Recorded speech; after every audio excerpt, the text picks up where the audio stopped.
আপোনালোকে কেণ্ডিডেট দিছে গতিকে কি আশা কৰিছে? আমি আশা মানে সম্পূৰ্ণ আশা যে এইবাৰ নিশ্চিতভাৱে গণশিক্ষা পাৰ্টিৰ প্ৰথম কেণ্ডিডেট আমাৰ, কাৰণ আমি পাৰ্টি ৰেজিষ্ট্ৰেশ্যন হোৱাৰ পিছত প্ৰথম ইলেকশ্যন এইটো খেলা হৈছে। গতিকে আমি আশা কৰোঁ যে এইবাৰ কেণ্ডিডেট 20,000 মাৰ্জিনত জিকিব। আৰু বিশেষভাৱে তামোলপুৰ দেখিছে যে এইটো আচলতে জেনেৰেল চিট, সকলোৱে বিচাৰিছে ইয়াৰ পৰা জেনেৰেল মানুহ এজন কেণ্ডিডেট হৈ কেনে জিকি যাওক, কাৰণ আমাৰ ট্ৰাইবেলসকলৰ কাৰণে বেলেগত যথেষ্ট সুবিধাখিনি আছে। আৰু বিগত স্বাধীনতা দিনৰে পৰা তামোলপুৰবাসী ৰাইজৰ কাৰণে এজন ভাল উপযুক্ত বা যোগ্য বিধায়ক কিন্তু বহুতৰ মানে অভাৱ আছিল বুলি বহুতে ভাবে। আৰু তামোলপুৰ যিহেতু বঞ্চনাৰ ইতিহাস, আপোনালোকে দেখিছে যে তামোলপুৰৰ পৰা মচলপুৰ সদৰলৈকে যোৱা ৰাস্তাই নাই আমাৰ, 200 কিলোমিটাৰ ঘূৰি যাব লাগে। আজি হয় ইলেকশ্যনৰ সময়ত বহুত কথা কোৱা হয় যে আমি এইটো কৰিছোঁ সেইটো কৰিছোঁ, কিন্তু ৰাইজেও কৈছে যে য'ত আমি মানে মিঠাতেল ডাবল চেঞ্চুৰী কোবাইছে, পেট্ৰল চেঞ্চুৰী কোবাইছে, ডিজেল প্ৰায় চেঞ্চুৰী কোবাব অৱস্থা, দাইলৰ পৰা অত্যাৱশ্যক সামগ্ৰী ইমান দাম, ইমানখিনি টেক্স দিয়াৰ পিছত যে আমি মেডিকেল এখন নাপাওঁ, আমি যদি স্কুল এখন, আমি যদি ৰাস্তা এটা নাপাওঁ, তেতিয়াহ'লে কি হ'ব? সেইটো ক্ৰেডিট কিন্তু চৰকাৰলৈকে নাযায়, এইটো ৰাইজলৈকে যাব। আৰু দ্বিতীয়তে তামোলপুৰত বিশেষকৈ অজনিত লোকসকলৰ ভূমি সমস্যা আছে।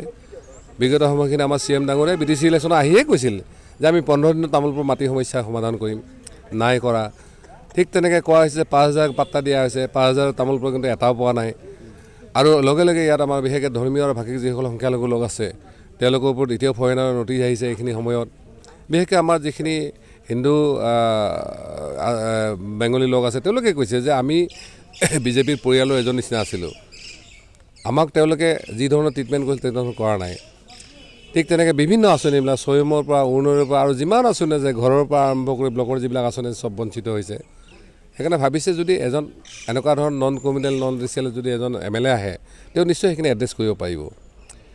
আৰু বিশেষকৈ আজি মই আৰু এটা কথা ক'ম, তামোলপুৰৰ কাৰণে ভাল হ'লেও আজি সমগ্ৰ অসমৰ কাৰণে এটা কলংকিত দিন। 30 অক্টোবৰ আপোনালোকে জানে 8 তাৰিখে 8 চনত এইটো এটা ভয়ংকৰ বোমা বিস্ফোৰণৰ ঘটনা হৈছিল, তাত বহু লোক নিহত আহত হৈছিল।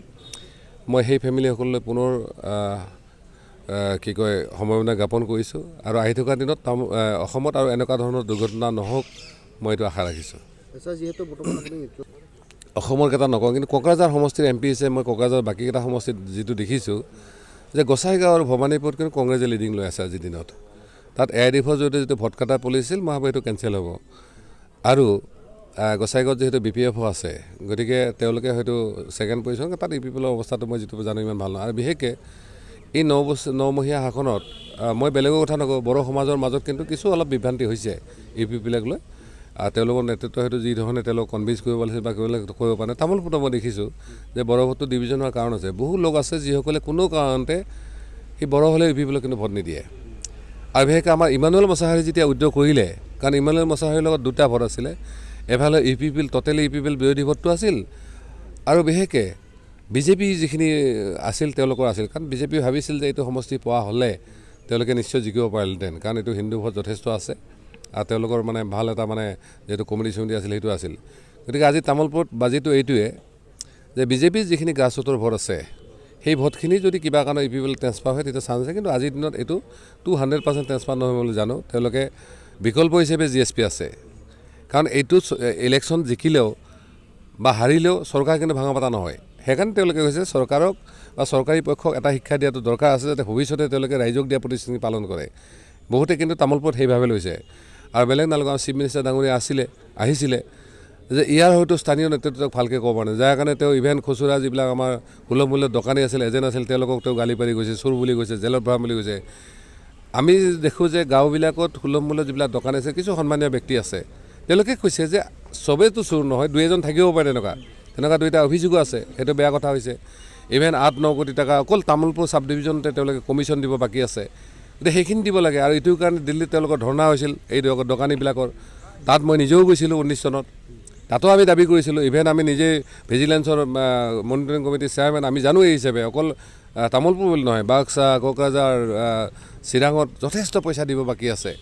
ঠিক তেনেকৈ আমাৰ ইয়াৰ বহু লোক আছে যে যিসকলৰ কাৰ্ড আছে, 5জন-6জন ফেমিলি থাকে, তেওঁলোকে মাত্ৰ 1-2জনে চাউল পাই আছে। বহুতে ভাবিছে সেইবিলাকো কেলেংকাৰী। আৰু তামোলপুৰত বিশেষকৈ আৰু এটা ডাঙৰ ঘটনা হৈ আছে, আপোনালোকে হয়তো কিছু গম পায় যে আমাৰ ভূটান দৰংগা ৰোডত অবৈধভাৱে শ্ৰীৰামপুৰ বা বক্সিহাটৰ আগতে যিটো আমি শুনিছিলোঁ চিণ্ডিকেট, তেনেকুৱা ধৰণৰ গাড়ীবিলাকৰ পৰা লডিং গাড়ীবিলাকৰ হাজাৰ টকা কালেকশ্যন কৰা হৈছে। ইয়ালৈ স্থানীয় ব্যৱসায়ী বা ৰাইজে অভিযোগ হৈছে ইতিমধ্যে কোৰ্টৰ দ্বাৰস্থ হৈছে মই সেইকাৰণে কৈছোঁ যে এটলিষ্ট নৱসৈন্য থকাৰ পিছত প্ৰমোদ ডাঙৰ থকাৰ পিছত ইয়াত এইটো হ'ব নালাগিছিল সেইকাৰণে আমি সংশ্লিষ্ট প্ৰশাসনক কৈছোঁ যে এইবিলাক ব্যৱস্থা লওক এনেকুৱা ধৰণৰ চিণ্ডিকেট এনেকুৱা ধৰণৰ দাদাগিৰি যাতে তামোলপুৰত নচলে আমি নিশ্চয় তামোলপুৰৰ নামটো আমি বেয়া হোৱাটো নিবিচাৰোঁ সেইকাৰণে আমি ভাবোঁ যে ব্ৰজেন্দ্ৰ ডেকা যিহেতু প্ৰতিটো জাতি জনগোষ্ঠীৰ লগত এটা ভাল সম্পৰ্ক সেই সম্পৰ্কটোই যদি বিধায়ক হয় তেতিয়া নিশ্চিতভাৱে তেওঁলোকে কাম কৰিব পাৰিব কিমান আশাবাদী তামোলপুৰ হ'ব দিয়ে আৰু বিশেষকৈ তামোলপুৰ ভাল খবৰ বুলি ক'লে আমাৰ ছাইডবিলাকতো ভালে আছে চেণ্ট্ৰেল তামোলপুৰত বিগত আমাৰ লোকসভা নিৰ্বাচনতো 60% ভোট কেৱল আমি পাইছিলোঁ তেতিয়া BPF ষ্ট্ৰং আছিল তেওঁলোকে প্ৰায় 40% ভোট পাইছিল আজিৰ দিনত ইয়াত BPF শূন্য গতিকে BPFৰ যিমানখিনি ভোট আছিল আমি ভাবোঁ আমালৈকে আহিব আৰু EVPলে হয়তো 2-3% ভোট ইয়াতে পাব গতিকে আমি তামোলপুৰৰ পৰা লিডিং ল'ব পাৰিম আৰু বাকী ছাইডত আমাৰ ভাল অসুবিধা একো নাই ধন্যবাদ আজিৰ দিনটো তামোলপুৰ ৰাইজক আমি এটা সেৱা জনাইছোঁ আৰু আমি প্ৰভু ভগৱন্তৰ ওচৰতো সেৱা জনাই আমি এই কেন্দ্ৰে ঘূৰিছোঁ যিহেতু ইয়াত থকা বিষয়ববীয়াসকল বাহিৰৰ পৰা আহিছে তেখেতসকলৰ এটা খবৰ লোৱাটো আমাৰ কৰ্তব্য তেখেতসকলে যাতে একো অসুবিধাত নপৰে সেইকাৰণে আমি কেন্দ্ৰে ঘূৰি তেখেতসকলৰ খবৰ ৰাখিম আৰু লগতে ভোটাৰ ৰাইজকো একবাৰ দেখা দিয়া হ'ল সেই উদ্দেশ্যে কেনেকুৱা পাইছে ৰাইজৰ সঁহাৰি কেনেকুৱা পাইছে অভূতপূৰ্ব সঁহাৰি মোক যোৱাকালিৰ পৰাই মানুহে শুভেচ্ছা জনাই আছে যে 2 তাৰিখৰ শুভেচ্ছাটো আমি আজিতে দি থলোঁ আৰু মোবাইলতো বিভিন্নজনে মোক বাৰ্তা পঠাই আছে শুভেচ্ছা জনাই 2 তাৰিখৰ শুভেচ্ছাটো মোক যোৱাকালিৰ পৰা আৰম্ভ কৰিছে সেইকাৰণে অভূতপূৰ্ব সঁহাৰি আমাৰ জয় নিশ্চিত বাকী বিৰোধী কেনেকুৱা দেখা পাইছে বিৰোধী কোনে কৰি আছে নাজানো আমিতো বিৰোধী